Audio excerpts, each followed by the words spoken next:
see more and more organizations in '08 focus on multiple regulations that they have to be in compliance with. The other thing is, we've heard several speakers mention it, Federal Information Security Management Act, in terms of FISMA, and that last bullet really summarizes the entire essence of that regulation, which is that you'll have the capabilities to prevent unauthorized access, use, disclosure, disruption, modification, or destruction. And that last bullet should be the opening line in any organization's information security strategy document. You know, I'd recommend you guys go back and put together a 3 to 5 page, a very short, to the point, crisp security strategy document. That's an excellent bullet to use as a starting point to tailor for your organizations. And then I think we heard, I was in Indiana a few weeks ago delivering a presentation to the security and privacy group over there, and they are impacted by PL 125. 39 states. I live in California. We've got SB 1386. We've got Assembly Bill 1950 that go far beyond notification of consumers just if there's a breach, but any type, but to make sure that you've got the appropriate security capabilities protecting consumer information. So we are going to be under a lot of pressure depending on what state we live in and which residents' information our computer systems come into contact with to protect that information. So if we don't have those capabilities, we'll be in violation of state regulations. So I think we've got to really start broadening and clearly identifying the regulations that impact. And finally, in terms of a framework that I think everyone should be looking to learn more about, because outside of the US, and there's a very strong reason for my recommendation, because outside of the US, no one really cares about HIPAA or FISMA and all of that. What they do care about is the International Standards Organization's 27002 in Europe, in Japan, in Australia, across the Middle East. That's a framework everyone knows. And this was updated in 2005. It was originally published in 2000. In 2005, they added a new clause, number 9, Information Security Incident Management. So very important for those of you that are going to be specializing in this particular area, become more familiar with this standard. And my last 3 engagements with American firms in the heartland of our country here, all of them have told us that, Ali, we want to be compliant with HIPAA, but the framework that we are moving towards is ISO. So we are forced, when we do our risk analysis, not only to publish in our report what are the areas that they're compliant or not compliant with HIPAA, but we also document the same from an ISO perspective. So that becomes something that we are seeing the industry ask more for. Generally, we are seeing more information with respect to security that organizations are in fact generating, but that doesn't necessarily mean we know what to do with all of that information. And the bigger the organization, the more it is watching its employees. We see a dramatic rise in surveillance of employees, members of the workforce in 2007, and I think that trend is going to continue. We are still struggling to identify, when we do get attacked, where are these attacks coming from, who's behind those attacks, and how is this attack being executed. That's the reason why in the ISO 27002 international document, they added that whole new clause on security incident management, because to me, as you look to get better with security, the only way you're going to get intelligence to improve yourself is by looking at the incidents that you have been able to uncover and learn from that to make your environment more. So the recommendations, and generally when I recommend, no one listens, but these are the things that, you know, we would, it's like the situation at home, lost total control, right? The technology architecture, the end clients is a disaster. You can't manage thousands of PCs anymore. The IT staff can't keep up with that. All the patch management between the operating systems and the applications is doing it. You got to look at thinning those end clients, making it very simple to manage and support those end clients. Bring all of that complexity back into that data center. So that's where you keep your focus in terms of your technology skills. And the other thing is servers. We've got too many servers in healthcare across any organization. Go back and take a look at your own organization. So you really need to start to consolidate those servers. Virtualization, blade servers are going to be the trend in 2008, 2009. And I think organizations are going to be forced into this just because of air conditioning and power requirements related to servers that need to be supported. Develop a plan for multi-tier storage architecture.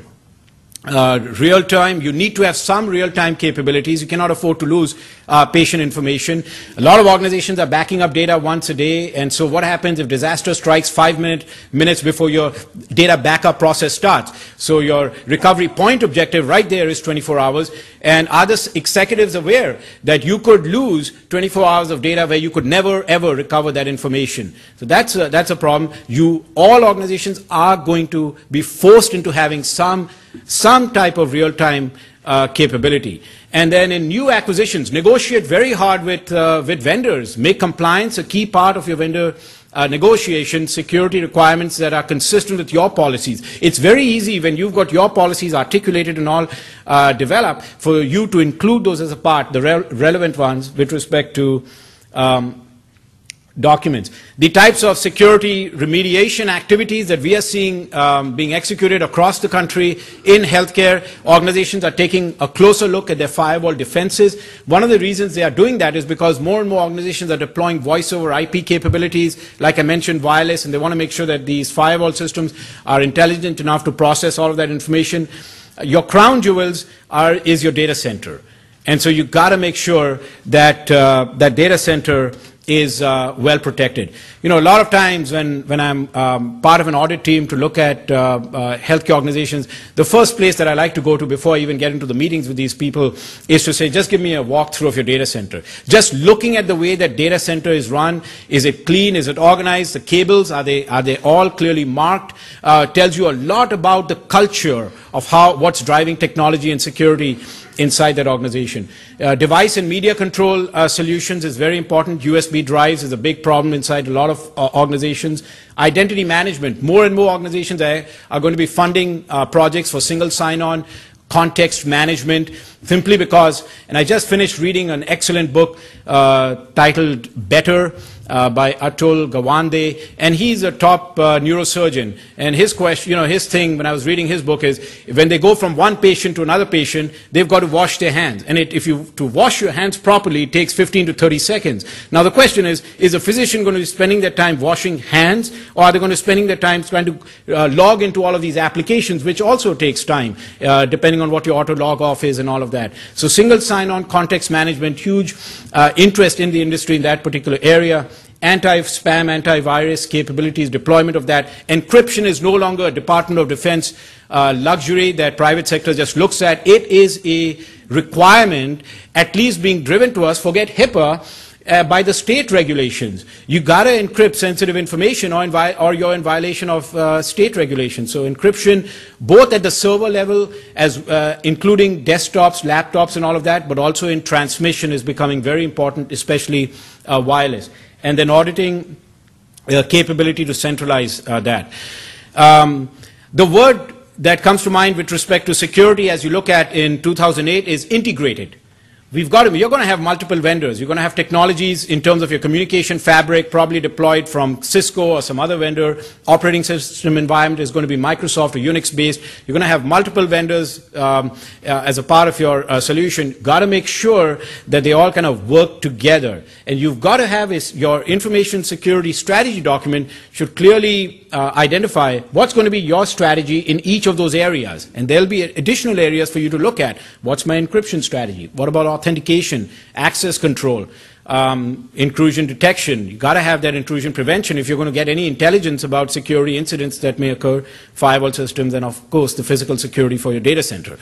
And being born in India, I always go back and look at the ancient civilizations to see what we can learn from that. So China, Sun Tzu, some of you have read his works, and the true organization is so prepared for battle that battle has been rendered unnecessary. So as a first generation American, when I look for role models for myself in America, for me, the guy who really stands out, a hero for myself in the US, is Colin Powell. I remember when we went to the Gulf War the first time, and I was also reading his book at that time, My American Journey. He believes in overwhelming force. Before you do anything, make sure you've got overwhelming force. And that's the same kind of thing we've got to think about in information security and information technology. Much strategy prevails over little strategy. And the state of healthcare security today is we've got little strategy. And if things are going to get more secure, we've really got to change that.